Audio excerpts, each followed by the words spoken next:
Hello from new castle. तो कैसे हैं आप लोग। और आज की इस वीडियो में हम बुलाए हैं गेस्ट को जो कि यूके में एज अ स्टूडेंट आए थे और उनका कुछ टाइम भी हो चुका है यहाँ पे, तो थोड़ा एक्सपीरियंस है यहाँ का और उनसे पूछने वाले हम सवाल बहुत सारे यूके से रिलेटेड, सो दैट जो भी स्टूडेंट्स यूके आने का सोच रहे हैं जॉब के लिए, पढ़ाई के लिए, उनका कुछ डाउट क्लियर हो पाए, उनको एक क्लियर आइडिया मिल पाए कि यूके उनके लिए सही चॉइस रहेगा या नहीं। बेसिकली ये हम लोग का पहला पॉडकास्ट होने वाला है इस चैनल पे, with many more to come hopefully.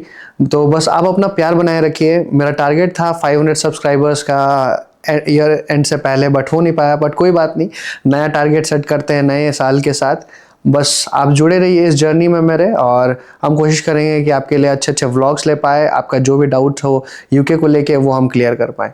सो जैसा कि हम बोले आपको कि बहुत स्पेशल गेस्ट आने वाले हैं और ये नॉर्थम्बरिया यूनिवर्सिटी से हैं। जनवरी में इनटेक में आए थे, तो थोड़ा टाइम हो चुका है इनको यहाँ पे, तो एक्सपीरियंस शेयर करना चाहते हैं। उसके लिए बहुत बहुत थैंक यू मोहन। और आपका जो भी एक्सपीरियंस है I would like to share it with my audience so that they get a clarity कि आने वाले टाइम में कैसा होने वाला है यूके और एक्चुअली कैसा है, आपको क्या प्रॉब्लम फेस करना पड़ा, आप का एक्सपीरियंस ओवरऑल कैसा रहा। तो बेसिकली ये आइडिया था। और तो आपका कितना टाइम, आप कब आए, इससे स्टार्ट करते हैं पहले। हाँ, लिटरली अभी नया साल है तो लिटरली दो साल हो गए आए हुए। ओके, स्पॉट ऑन 2 साल हो गए आए हुए। तो जब आया था लाइक प्लान डिफरेंट था, ऑब्वियसली प्लान काफ़ी डिफरेंट था। बट आने के बाद ऑफ कोर्स सबसे पहले घर ढूंढना पड़ता है, फिर बैंक अकाउंट खोलने पड़ता है, फिर नंबर लेना पड़ता है। ये बेसिक्स है, वो तो हो ही जाता है। बट हाँ, जॉब के लिए अलग अलग स्ट्रगल है। मैं अकेला नहीं हूँ, सब लोग स्ट्रगल करते हैं। थोड़े लोगों को आते ही मिल जाता है, थोड़े लोगों को 6 महीने लग जाते हैं, थोड़े लोगों को 8 महीने लग जाते हैं। मुझे खुद 7 महीने लग गए थे पहला अच्छा जॉब ढूंढने के लिए। तो मतलब आपका ओवरऑल 2 साल हो गया है, तो आपको कैसे मन में आया कि नहीं I should go to UK? पहला क्या ऐसा चीज था कि आपको लगा कि यूके आना चाहिए? मेरी स्टोरी थोड़ी डिफरेंट है कंपेयर टू मेरे दोस्तों के हिसाब से। तो मेरा सबसे पहला चॉइस कनाडा था। Okay. But after waiting for 8 months जब रिजेक्ट हुआ तब एक्चुअली कुछ करने का, कहीं और जाने का मन ही नहीं करा। लगा कि घर पे रहेंगे। So it was back in 2021 I guess. 2023 around 2022-2023 के टाइम था जब कनाडा का रिजेक्ट हो गया। तो 22 में जब कनाडा रिजेक्ट हुआ उसके बाद बेसिकली मेरे पेरेंट्स ने बोला गिव अप क्यों कर रहा है, यूके ट्राई कर। मैंने एक्सपेक्ट नहीं किया था कि यूके इतनी आसानी से लग जाएगा। तो एक चीज़ बताइए आप कि यहाँ आने से पहले आप क्या कर रहे थे? तो मेरे वर्क एक्सपीरियंस डिफरेंट थे। लाइक मैं कोविड ग्रेजुएट हूँ, बहुत लोगों की तरह जो मेरे साथ आए। और कोविड ग्रेजुएशन कैसा होता है सबको पता है। Exactly. तो मैंने बैचलर्स किया था इलेक्ट्रिकल इलेक्ट्रॉनिक्स इंजीनियरिंग में। मुझे उसी फील्ड में कुछ करना था, बट कोविड के बाद ऐसे लग गए देखो कि क्योंकि जॉब मार्केट डाउन हो गया था, जॉब्स नहीं मिल रहे थे, जिनके जॉब्स लगे थे वो भी निकल रहे थे उस टाइम पे। तो मैंने आफ्टर बैचलर्स सबसे पहले आईटी कंपनी में काम किया, जो मुझे बिल्कुल अच्छा नहीं लगा। तो कौन सा आईटी कंपनी था? मैं स्पेसिफिकेशंस नहीं दे रहा कंपनी में, क्योंकि सबका एक्सपीरियंसेस डिफरेंट होता है। वो आईटी कंपनी ठीक ठाक थी, बस मेरे लिए नहीं थी। आपके लिए प्रॉब्लम ये है कि हम सेटिस्फाई हो सकते हैं, बट फैमिली को भी खुश, एग्जैक्टली पेरेंट्स को खुश करना पड़ता है। तो उनको खुश करने के लिए you have to struggle a bit more. तो उसके उन्होंने इंकरेज किया कि बेटा तू कहीं और जा और फर्दर एजुकेशन परस्यू कर। मैं बेसिकली वाला ही था वहाँ पे। मुझे भी लगा करते हैं कुछ ट्राई करते हैं। फिर जब आप प्लान किए यूके आने का, तो आपका कैसा था कि यूनिवर्सिटीज कैसे चूज कर रहे थे, कैसे सेग्रीगेट कर रहे थे, और आपको कैसे लगा कि नहीं दिस इज द यूनिवर्सिटी? और आप अच्छा एक चीज प्लान करके आए थे न्यू कैसल की आप यूनिवर्सिटी चूज किया उसके बाद न्यू कैसल? मैं एक्चुअली न्यू कैसल प्लान करके आया था। मेरे तीन यूनिवर्सिटीज में एडमिशन हुआ था। नॉर्थम्बरिया न्यू कैसल सबसे पहला यूनिवर्सिटी था और मेरा फर्स्ट चॉइस भी था। उसके बाद हेडफोर्डशायर में आया और नॉर्थम्बरिया लंदन में भी है, तो वहाँ पे भी एडमिशन हुई थी। मैं न्यू कैसल स्पेसिफिकली यहाँ पे किया क्योंकि यहाँ पे cost of living compare to London बहुत ज्यादा कम, so way cheaper to live in Newcastle than Middlesbrough, Manchester, London, Cambridge, Hertfordshire, क्योंकि लंदन सिटी सेंटर छोड़ दीजिए, उसके आजू बाजू में भी बहुत एक्सपेंसिव बहुत होता है। ज़्यादा एक्सपेंसिव है। हाँ, मेरे फ्रेंड्स कुछ रहते हैं वहाँ पे, तो जो बाहर में रहते हैं वो लोग ऑलमोस्ट 1200-1500 रेंट पे करते हैं एकदम छोटा सा रूम का। तो एक्सपेंसिव तो हो जाता है, बहुत ज़्यादा एक्सपेंसिव हो जाता है। तो नॉर्थम्बरिया यूनिवर्सिटी में आप मतलब क्या कोर्स किए थे? तो अभी मैं masters in business and management कर रहा हूँ, मेरा फाइनल टर्म एक्चुअली। मुझे ऑनेस्टली स्पीकिंग 15 दिन और है डिसर्टेशन सबमिट करने के लिए। Okay. तो मैं अभी और 15 दिन तक स्टूडेंट हूँ काइंड ऑफ अ सेंस। और आप जब यहाँ पे आए थे तो पार्ट टाइम जॉब्स का सर्च करके आए होंगे कि हाँ, यहाँ पर आपको कितना टाइम लगा पार्ट टाइम जॉब? हाँ, बहुत टाइम लग गया था। जब जनवरी में आया था, मेरा first part time job officially around June July, Okay. उस टाइम पे actually first part time job आया था। ओके। कि तब तक वो हजारों एप्लीकेशंस डाले हैं, इंडीड में डाले हैं, लाइक सीवीज दिए हैं रेस्टोरेंट्स में जाके, स्टोर्स में जाके, जहाँ आजू बाजू में जो मिला, जहाँ पे सीवीज, ग्लासडोर, अब जो बोलो मैंने सब जगह बोला है, सब जगह पे एप्लीकेशन डाला था। उसके बाद फाइनली आफ्टर 7 months पहला जॉब लगा। वहां से थोड़ा कॉन्फिडेंस आना शुरू हुआ कि मैं हो सकता है। हाँ, मैं थोड़ा अपना रेंट पे कर सकता हूँ, घर से पैसे और मांगने की जरूरत नहीं है, रेंट पे कर सकता हूँ, थोड़ी मनी भी सेव होगी, एंड मतलब एक स्टेप मिल गया कि हाँ, यहाँ से वी कैन क्लाइम ऑन। हाँ, बेसिकली। हाँ, ठीक है, अच्छा है। बट 7 months क्योंकि हम जब आए थे ना, तो हमको आई वॉज लकी कि हमको थोड़ा जल्दी जॉब मिल गया था। और हम जिस एरिया में रहते थे ना, Leeds is like many students come there, बहुत पॉपुलर डेस्टिनेशन है स्टूडेंट्स का, और इंडियन कम्युनिटी भी बहुत ज़्यादा है। और कंपेयर करें लीड्स और न्यू कैसल का, तो दोनों जगह रहने का हमको थोड़ा एक्सपीरियंस हो गया है। लीड्स स्लाइटली 10% ज़्यादा एक्सपेंसिव है। स्टूडेंट है तो लीड्स आपको ज़्यादा ऑप्शंस देता है पार्ट टाइम जॉब्स का, हमको ऐसा फील हुआ।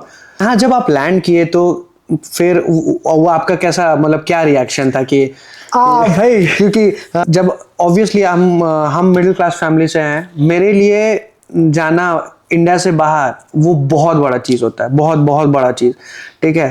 तो जब हम आए थे, मेरे मन में ये चीज़ था कि भाई सबसे पहले लैंड करके जोर से चिल्लाएंगे कि भाई हो गया फाइनली। आपका क्या रिएक्शन? मेरा एक्सपेक्टेशंस वो थे मेरे, रियलिटी बहुत डिफरेंट थी। क्योंकि मैं लैंड हुआ था लंदन में। वहां से बेसिकली मेरा एक भाई है लंदन में, बहुत अच्छा दोस्त है मेरा, जो मेरे से पहले आया था यूके। मुझे लगा कोई तो है एटलीस्ट, कोई तो है जहाँ पे मैं एटलीस्ट 2 दिन सर्व छुपा पाऊंगा जब तक मैं अकोमोडेशन तक पहुंचता। तो आप अकोमोडेशन पहले से बुक करके? नहीं, मैं बुक करके आया था, न्यू कैसल में था। बट प्रॉब्लम ये थी कि न्यू कैसल आने के बाद मेरे पास फोन नंबर नहीं था, मेरे पास कोई बैंक अकाउंट नहीं था, फॉरेक्स कार्ड था, बट स्टिल क्योंकि फोन नहीं है, कुछ नहीं है, आपको इंटरनेशनल रोमिंग लगा के लानी पड़ती है। वो कभी काम करता है, कभी कभी नहीं करता। तो कोई है अपना, तो एटलीस्ट बेसिक नेसेसिटीज कवर करने के लिए थोड़ी मदद हो जाती है।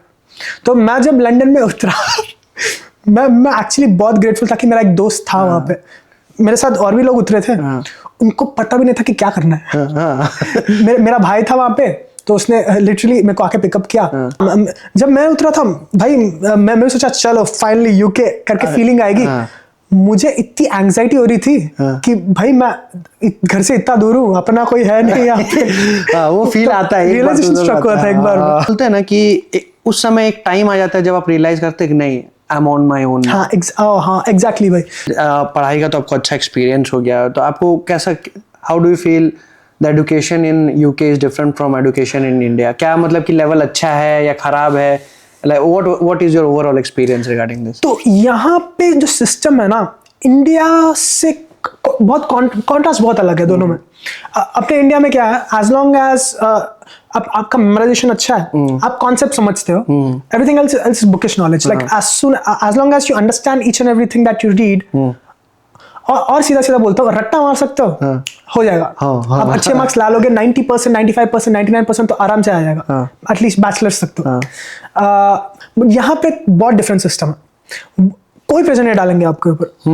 आपको एक टास्क दिया जाएगा, आपको लिटरली उसको ऐसे फिगर आउट करना है, आपको खुद ही करना पड़ेगा। वो लोग ज्यादा से ज्यादा बोलेंगे, वो गाइड करेंगे कि हाँ ये करना है, कैसे करना है नहीं बताएंगे। आपको खुद ही फिगर आउट करने पड़ेगा, अपना वे में फिगर आउट करना पड़ेगा। हर कोई डिफरेंटली करता है। यहाँ पे होता है असाइनमेंट्स, असेसमेंट्स और डिसर्टेशन। आपको 4000, 5000, 8000 वर्ड्स का असाइनमेंट लिखना पड़ेगा, उसका भी एक डिफरेंट सिस्टम होता है. आप बस पैराग्राफ्स नहीं लिख सकते ना. आपको literally you have to find the literature. माने आपको जो एग्जिस्टिंग पेपर्स हैं, जर्नल्स हैं, जो भी आपको लाइब्रेरी में मिलता है, ऑनलाइन पे मिलता है, आपको जो भी लिखता है, it should not be general. It should be referred. It should be cited. अगर एक बार आओगे आपको समझ में आएगा. रेफर और साइटेशन ऐसी चीज होती है जो अगर आप स्टेटमेंट करते हो कि ये अगर सस्टेनेबिलिटी बोल दो, आप एक स्टेटमेंट देते हो सस्टेनेबिलिटी के ऊपर, आपको ये दिखाना है कि एक्चुअली कोई और भी बोल रहा है, ऑलरेडी एग्जिस्टिंग मटेरियल है इसके ऊपर, और आप जो स्टेटमेंट लिख रहे हो वो आपका जनरल नहीं है, जनरल नहीं, इट्स एक्चुअली लिटरेचर है उसके ऊपर. तो वो चैलेंजिंग पार्ट हो जाता है क्योंकि हमने कभी वो सब कुछ नहीं किया. हाँ, मेरा भी एक चीज़ हम आपको इसमें शेयर करना चाहते हैं कि हम जब फर्स्ट टाइम अपना पेपर्स सबमिट किए थे तो डायरेक्टली जो मेरा ट्यूटर था वो हमको बोल देता कि if you are writing like this you are gonna fail. ठीक है. हाँ, और मेरा कॉन्फिडेंस ऐसा नीचे गिरा था ना, और लिटरली जो हम लोग जैसे टीवी में देखते हैं ना कि स्टूडेंट्स लोग बाहर जाके ऐसे पढ़ाई कर रहे हैं, लाइब्रेरी में बैठ के रिसर्च कर रहे हैं, वो एक्चुअली करना पड़ा हमको. ठीक, 24 इयर्स से जो किया है एजुकेशन सिस्टम, वो यहाँ पे कुछ काम नहीं आता.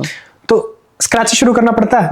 एंड ये ऐसा नहीं है कि चलो फेल हो गया तो अगले साल लिख लेंगे. आपका वीजा इतना ही है, आपको उसी टाइम में कवर करना है.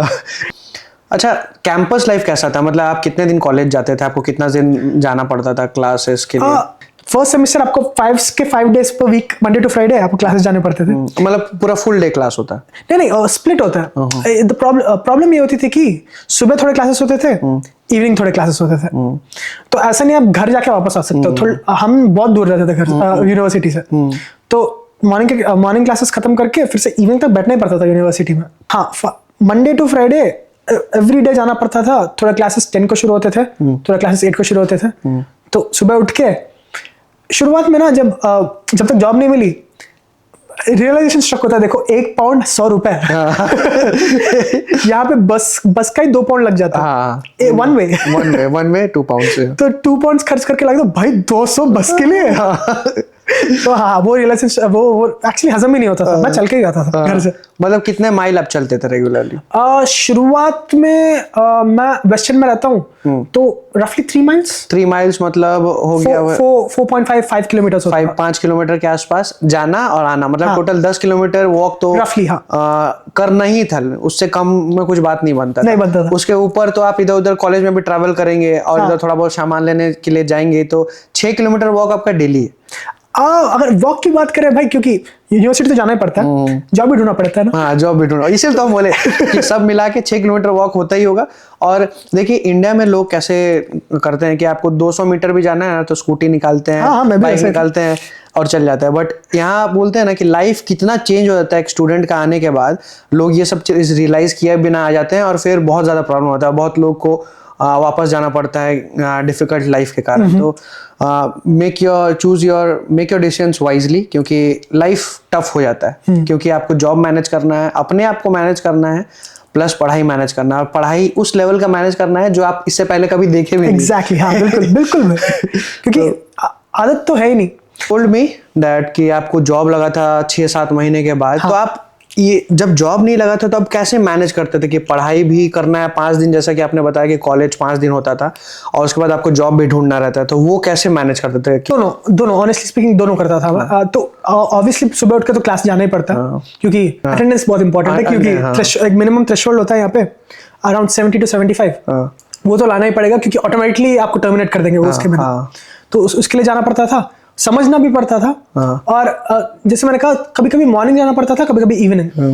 तो उसके बीच में अगर यूनिवर्सिटी के आजू बाजू में कोई भी रेस्टोरेंट्स है, स्टोर्स है, वहां जाके सीवी सबमिट करते थे. या फिर बीच में टाइम मिला, इंडीड में अप्लाई करते थे, ग्लासडोर में अप्लाई करते थे, जो भी मिले. शुरुआत में ऐसा था कि चलो मेरे पास एक्सपीरियंस है, मैंने जॉब किया है इंडिया में, तो उसके रिलेवेंट कुछ करते हैं, आसान हो जाएगी. After around 500-600 applications realisation struck होता है कुछ भी करो. 500-700 एप्लीकेशंस भाई, वो मिनिमम था फर्स्ट 3 मंथ्स में. वो कनेक्ट कर पा रहे हैं हम कैसे होता है, वो तो मिनिमम है भाई. मैंने जब तक पहला जॉब मिला था, मैंने इजीली अराउंड 1500 एप्लीकेशंस किए थे अराउंड 6-7 मंथ्स में. और ये सिर्फ आप पार्ट टाइम का बता रहे हैं? हाँ, पार्ट टाइम का. एग्जैक्टली. जो भी like after the first 3 months realisation struck हुआ था कि भाई 3 महीने हो गए। अच्छा, आप कौन सा वेबसाइट पे अप्लाई करते थे? मैं मोस्टली इंडीड पे करता था, इंडीड और ग्लासडोर पे भी करता था। ग्लासडोर और एक है लिंक्डइन पे भी, लिंक्डइन लेकिन मोर प्रोफेशनल एग्जैक्टली, और टोटल जॉब्स रहता है वहां पे। ऑनेस्टली स्पीकिंग मैंने हर कोई साइट देखी जहाँ पे पार्ट टाइम जॉब एक्चुअली डालते हैं। तो पहला जॉब आपका क्या था? मैं फर्स्ट जॉब बैविक में था। It was sanitisation specialist, fancy नाम है, मैं क्लीनर था बेसिकली। हाँ ठीक वो है। बहुत फैंसी नाम हो गया, हम अपने भाषा में क्लीनर ही बोलते हैं। हाँ। तो it was mostly caravan cleaning. Caravan यहाँ पे घर होता है और कैरावान्स भी होते हैं जो लाइक पहिए वाले, जहाँ पे लोग वेकेशन कर जाते हैं। तो ट्रक का, हमारे ट्रक का जो पीछे वाला पार्ट होता है देखो, उसको फैंसी घर जैसे कन्वर्ट करके उसके अंदर लोग वेकेशन पे ले जाते हैं। तो हम कैरावान क्लीनर्स थे, टीम्स में होते थे। यस, ये था कि वो पार्ट टाइम जॉब था, इसलिए मैक्सिमम स्टूडेंट्स ही रहते थे। तो मेरा वो फर्स्ट जॉब था, बट न्यू कैसल में नहीं था, वो बैविक में था। तो यहाँ से आप ट्रैवल करके वहां जाते थे? लिटरली यहाँ से अगर आप बस लेते हो या फिर कार में जाते हो, 2 घंटे का रास्ता है। वो डिफरेंट सिटी में ही है बेसिकली बैविक। हम यहाँ से वहाँ ट्रैवल करके आते थे 2 घंटे बस में। बाय गॉड्स ग्रेस कंपनी वाले बस प्रोवाइड करते थे, तो ट्रैवलिंग चार्जेस कुछ है। नाइस। स्ट्रगल ये होता था कि क्योंकि आपको वहां तक जाना है, बस पकड़ के ही जाना है, तो आपको सुबह 5 बजे उठना पड़ेगा, तैयार होकर 6 बजे तक बस स्टॉप पे रहना ही है, क्योंकि बस ज्यादा देर नहीं रुकती। चले गए, शिफ्ट गया, पैसे नहीं आने लगे। तो कितना घंटा का आप शिफ्ट करते थे? 8 से 9 घंटे तक का तो मिनिमम होता था। तो बेसिकली आप 9 घंटा का शिफ्ट करते थे, प्लस आना जाना 4 घंटा, तो 13 आवर का शिफ्ट होता था। यहाँ पे आपको एक दिन पहले से प्लान करके रखना पड़ेगा कि हाँ कल सुबह 5 बजे उठना है, तो कल का हमको ब्रेकफास्ट बनाना है, कल का हमको लंच भी बनाना है, और उसके बाद अगर आप कुछ बना के नहीं ले गए तो आपको पैसा ज्यादा लगेगा। फिर रात में वापस आके आपको वापस से बनाना है, ताकि आप कल फिर दोबारा जॉब पे जा सके। सर्कमस्टेंसेस ऐसे हो जाते हैं कि आपको जाना पड़ेगा उस टाइम पे, क्योंकि अगर आप नहीं जाते हो, शिफ्ट टाइम पे शुरू नहीं होगा, तो पे कम मिलेगा, बिल्स पे नहीं कर पाओगे। क्योंकि एज ए इंटरनेशनल स्टूडेंट्स आप 20 आवर्स पर वीक ही काम कर सकते हो। और अगर आप 20 आवर्स पर वीक काम नहीं करते हो, वो आपको हिट करेगा, इमीडिएटली हिट करेगा। क्योंकि आपको पैसा चाहिए रेंट पे करने के लिए, बिल्स पे करने के लिए। ये भी गोल है कि थोड़ा कॉलेज फीस हम भी भरें, पूरा प्रेशर पेरेंट्स पे नहीं करना चाहिए। तो वहां पे कॉम्प्रोमाइज नहीं कर सकते थे। एक चीज आपको पूछना था कि आप जैसे यहाँ पे पार्ट टाइम जॉब करके अपना रेंट प्लस थोड़ा सेविंग और कॉलेज का फी दे पाते थे क्या? मतलब जॉब इतना प्रोवाइड करता था? क्योंकि अल्टीमेटली प्रॉब्लम ये हो जाती है कि 20 आवर्स पर वीक ही काम कर सकते हो। उस 20 आवर्स में आप मिनिमम, अगर 20 आवर्स मिलते भी हैं वो भी, क्योंकि यहाँ पे बहुत हद तक जॉब्स आपको 8-8 घंटे के शिफ्ट देते हैं। 8-8 घंटे 16 आवर्स हो जाता है। उसके बाद 4 घंटे का शिफ्ट देता नहीं है वो लोग? नहीं देते वो लोग। एक वीक में 16 आवर्स ही मिलता है कभी कभी। 20 आवर्स का जॉब मिल गया, वो किसी की देन है। क्योंकि वो वैसे जॉब भी बहुत मुश्किल हो जाता है। तो आप निकाल सकते हो पर पूरा नहीं निकाल पाओगे। सपोज कोई स्टूडेंट अगर अपना कॉलेज का फी दे के आया, ठीक है, आप इमेजिन करिए कि वो फीस पे करके आया, तो क्या एक बच्चा इनफ अर्न करता है कि अपना रेंट पे करके अपना खाना पीना सब कुछ एक्सपेंसेस वो हो जाएगा? ऑनेस्टली स्पीकिंग वो हो जाएगा, बट प्रॉब्लम यह है कि जो भी हमारे फ्रेंड्स हैं, हमारे साथ आए हैं, इधर उनका गोल ये है कि डिपॉजिट भर दिया मैंने, बाकी का सब कुछ मैं भरूंगा। वो पॉसिबल है, बट आपको वो जो सैक्रिफाइस करना पड़ेगा ना, वो आपको मेंटली, फिजिकली और साइकोलॉजिकली बहुत ड्रेनिंग है। क्योंकि आपको खाने पे सेव करना पड़ेगा, आप बाहर नहीं जा सकते, you can not have fun. आपको लिटरली 2 पाउंड बस भी खर्च करने के लिए आपको वो भी सेव करना पड़ेगा। इट्स पॉसिबल, बट वो लेवल आउट कर देता है। वो लेवल ऑफ आपको स्ट्रगल करना है सही में। क्योंकि मैंने भी किया है। मेरा गोल था कि मैं पूरा कॉलेज फीस भरूं खुद। मैंने पूरा कॉलेज फीस खुद ही भरा है, बट भाई लिटरली क्या वो जरूरत थी क्या करके मेरे को अभी भी फीलिंग है। अभी रियलाइज होता है कि क्या जरूरत था उस चीज का, इतना स्ट्रगल का। यूके में आपको चाहिए तो आप जुगाड़ लगा लोगे। हमारे में स्किल है, हम इंडियंस हैं, जुगाड़ लगा लोगे। हम लोग का धर्म है जुगाड़ लगा। एग्जैक्टली। मैंने फूड के लिए लिटरली फर्स्ट 2 मंथ्स थोड़ा खर्चा किया, क्योंकि मैं कुछ पता नहीं था। उसके बाद 6 मंथ्स के लिए 1 पाउंड खर्चा नहीं किया मैंने। तो कैसे मैनेज करते थे आप? तो यहाँ पे भी होली प्लेसेस हैं, यहाँ पे भी एक गुरुद्वारा है, यहाँ पे भी एक हिंदू टेम्पल है, यहाँ पे मस्जिद है, वहां पे खाना देते हैं। दैट्स 1। नंबर 2, यहाँ पे एप्स मिलते हैं जहाँ पे आपको फ्री खाना मिलता है। बट मैं आपका नाम भी बता देता हूँ, ओलियो है आपका। तो वहाँ पे फ्री खाना देते हैं। वो इन डेट में रहता है, बट वो आउट ऑफ डेट जाने के वो लिटरली मार्जिन पे, तो वो इमीडिएटली खाना पड़ता है। तो वो भी है, ये भी है, स्केड्यूल बना लेता। हाँ, मिला के आप ओवरऑल अपना फूड का एक्सपेंसेस बहुत ज्यादा कट डाउन कर बहुत ज्यादा कट डाउन कर दिया था मैंने। मैं बस खर्चा करता था तो बेसिकली एग्स ब्रेड और मिल्क, वो बेसिक जरूरत पड़ती थी। तो जब तक मैंने कॉलेज फीस निकाली नहीं तब तक वैसा ही जिया हूँ मैं। तो जब आप यहाँ आ रहे थे तो अकोमोडेशन आप बताया कि पहले से ढूंढ के आए थे, ठीक है? तो क्या स्टूडेंट अकोमोडेशन था कि ऐसे नॉर्मल अपार्टमेंट है वो? मेरा शुरुआत में स्टूडेंट अकोमोडेशन था, क्योंकि मतलब इजीली मिल गया था कि मुश्किल हुआ था ढूंढना? टू बी ऑनेस्ट मिल गया था, बट आने के बाद मेरे को लगा कि भाई और थोड़ा ढूंढता था ना और सस्ते में मिल सकता था। तो रेंट आप कितना देते थे स्टार्टिंग में? शुरुआत में मैं 460 पाउंड देता था, स्टूडेंट अकोमोडेशन। और हमको ऐसा लगता है कि न्यू कैसल के लिए थोड़ा ज्यादा महंगा था। हाँ एग्जैक्टली। क्योंकि हम लीड्स में हम स्टूडेंट अकोमोडेशन में 350 पाउंड देते थे, और मेरा स्टूडेंट अकोमोडेशन था ना वो बहुत ज़्यादा अच्छा था, बहुत ज़्यादा अच्छा था। और अभी के टाइम में उसी हाउस का रेंट हो गया ऑलमोस्ट 500 के आसपास बिकॉज ऑफ द इन्फ्लेशन। तो अभी कोई स्टूडेंट्स आता है तो उसको 500-550 के नीचे लीड्स में तो रेंट नहीं मिलेगा, और यहाँ पे न्यू कैसल में मिल सकता है 500 के अराउंड, बट उससे सस्ता नहीं मिलेगा क्योंकि इन्फ्लेशन बहुत ज़्यादा बढ़ गया है। बिल्कुल बिल्कुल, हाउस का रेंट सब बहुत ज़्यादा बढ़ गया है। ये बताइए कि ओवरऑल जो स्ट्रगल पीरियड था, सब प्रॉब्लम्स झेल के आप 2 साल यहाँ ऑलमोस्ट काट लिए, तो it's like a big win for you. हमको ऐसा लगता है कि अचीवमेंट है, अपने आप को बदल के अपना कंफर्ट जोन से बाहर आके आप कुछ कर रहे हैं और कंटिन्यूसली 2 साल कर रहे हैं, तो ये बहुत बड़ा अचीवमेंट है, ठीक है? भले दुनिया के लिए ना हो, बट आपके लिए, मेरे लिए personally it's a big win.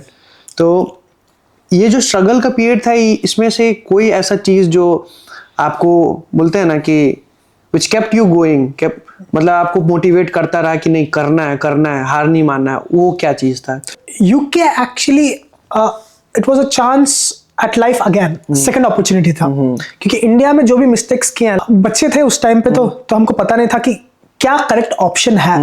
क्योंकि स्कूल में भी हो जाने दीजिए, इंटरमीडिएट में हो जाने दीजिए और बैचलर्स में हो जाने दीजिए, सब कुछ डिसीजन पेरेंट्स का ही था। क्योंकि हमको थोड़ी पता है कि क्या अच्छा फील्ड है। उस एज में तो समझ में भी नहीं आता कि करियर नाम की एक चीज होती है। UK literally it was a double edge sword. यहाँ पे जीरो से शुरू करना पड़ता है, but it's a new chance at life. आप खुद लिटरली आपके जो भी एफर्ट है खुद लगाओगे तो फल मिलेगा, ऐसी चीज थी। तो मेरे को ये था कि मेरे को अपॉर्चुनिटी फिर से मिली है, ये मेरे को वेस्ट नहीं करना। जैसे मैंने इंडिया में, ये रीजन था कि मैं बच्चा हूँ, बट ऑनेस्टली स्पीकिंग और थोड़ा एफर्ट डालते तो it would be a little bit better. यहाँ पे मुझे वो मिस्टेक्स वैसे नहीं करनी थी। मुझे पूरा जो भी लिमिटेड टाइम मिला है, मुझे कंप्लीटली बिल्कुल परफेक्टली यूज करना था। जो भी each and every day, each and every hour, because we get paid by hour here. ये बात तो हाँ, each and every hour was opportunity to make money, to have a better future and grow actual career.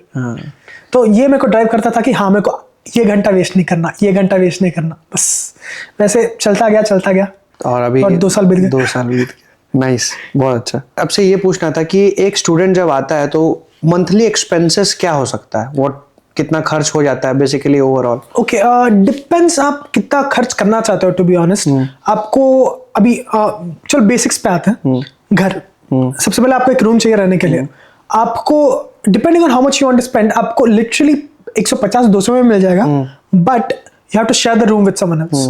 एक ही bed रहेगा, if you are comfortable with sharing with someone else, आपको 150-200 में मिल जाएगा। आपको ऐसा है कि नहीं, मेरे को अकेले रहना और my own bed, own place, own cupboard, तो हाँ, it will go up to 300 to 350-400। That is one.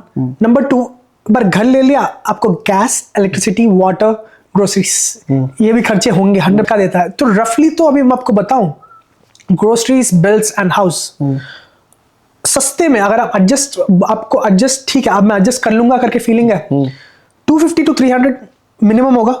उससे भी कम हो सकता है, but I would not recommend it, क्योंकि जो लिविंग सर्कमस्टेंसेस है वो बहुत ब्रूटल हो जाता है। मतलब कि एक स्टूडेंट अगर पार्ट टाइम जॉब करता है तो वो अर्न करता है अराउंड 1000 पाउंड्स, और 500 में अगर वो कर ले रहा है तो he can save up to 500 pounds, जो कि इंडिया करेंसी में 50,000 रुपए के आसपास हो सकता है। So being a student you can send 50,000 rupees back to your home country. हाँ, अच्छा, ठीक है।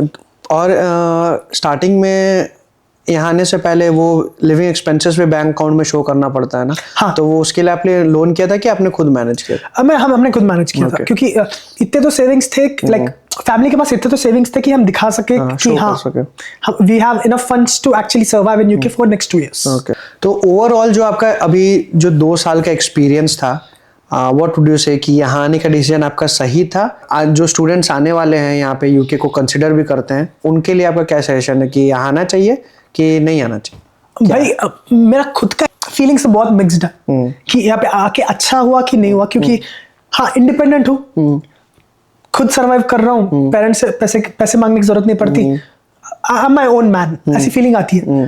बट ऐसा भी लगता है कि इंडिया में इतना बुरा नहीं था। I had my own home, I had family, I had decent job, छोटे छोटे फंड्स थे कि हाँ दोस्तों के साथ बाहर चले गए, मूवी देख ली, उतना खर्चा तो निकल जाता था।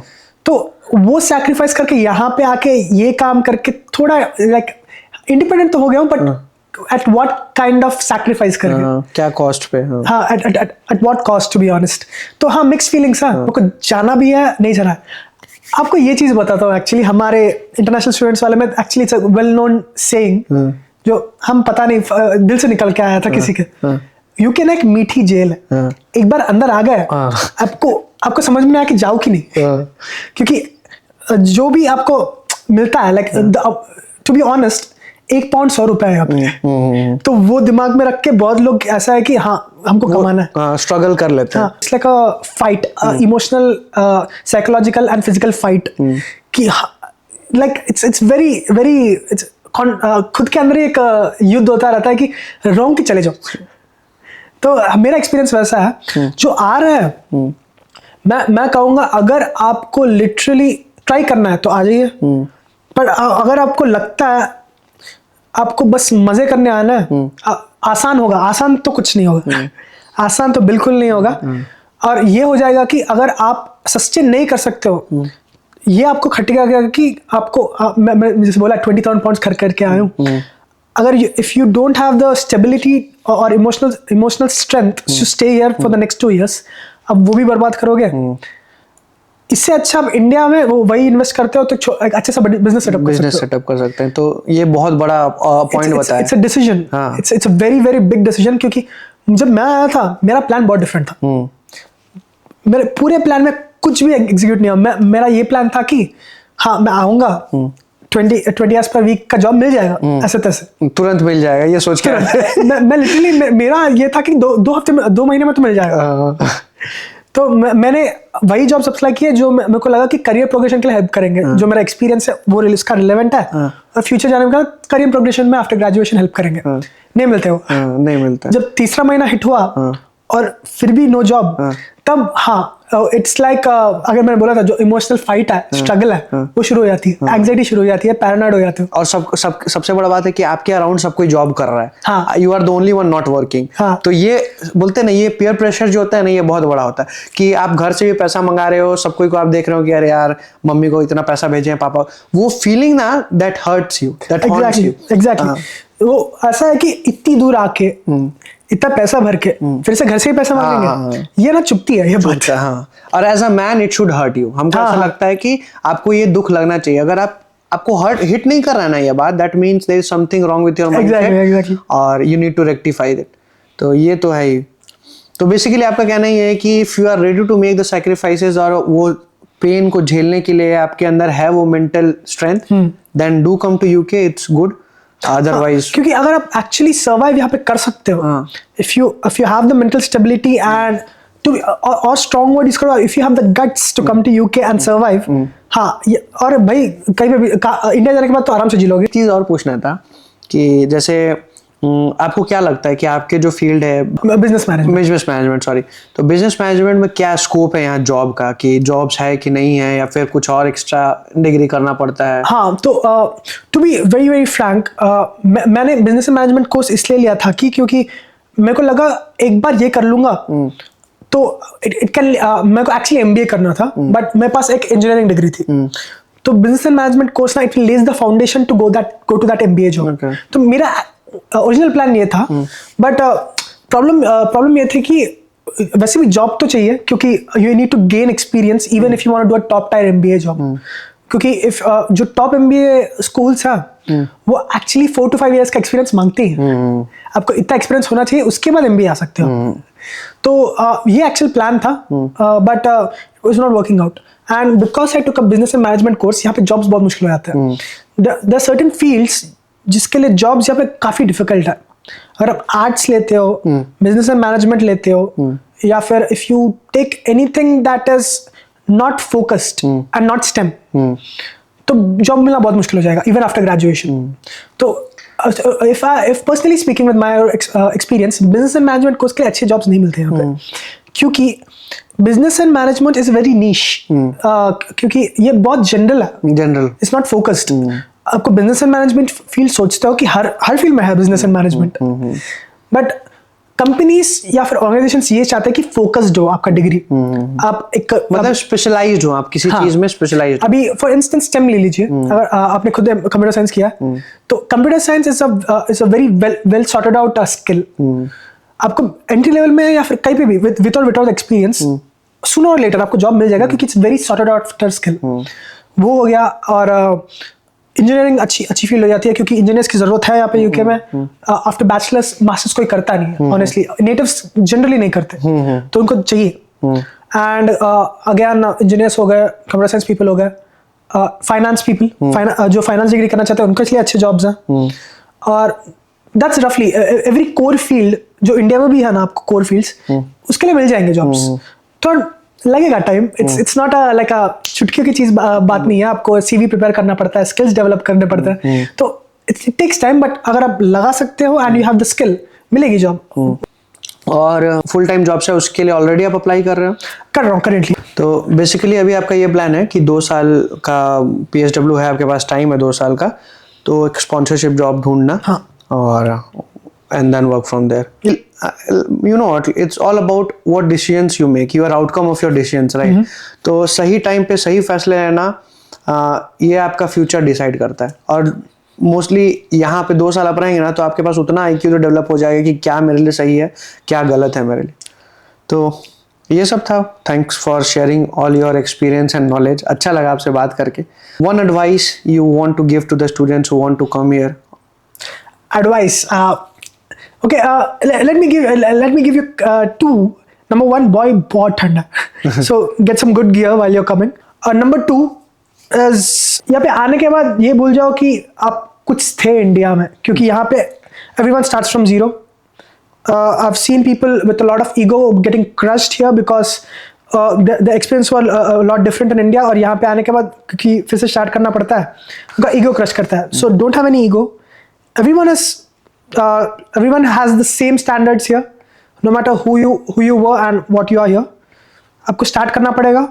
The more down to earth you are, the more you will flourish, क्योंकि यहाँ इस देश में ना हार्डवर्क की वैल्यू है। The more you work hard, the more you will feel, the more you will be successful. तो जो भी अगर कोई आ रहा है, भूल जाओ कि आप कुछ थे, क्योंकि you have to work hard, and if you work hard there'll be results, so don't worry about that. तो सो बेसिकली ये है कि be prepared to grind it out, क्योंकि आप नए कंट्री से आ रहे हैं तो स्क्रैच से आपको सब कुछ बिल्ड करना पड़ेगा।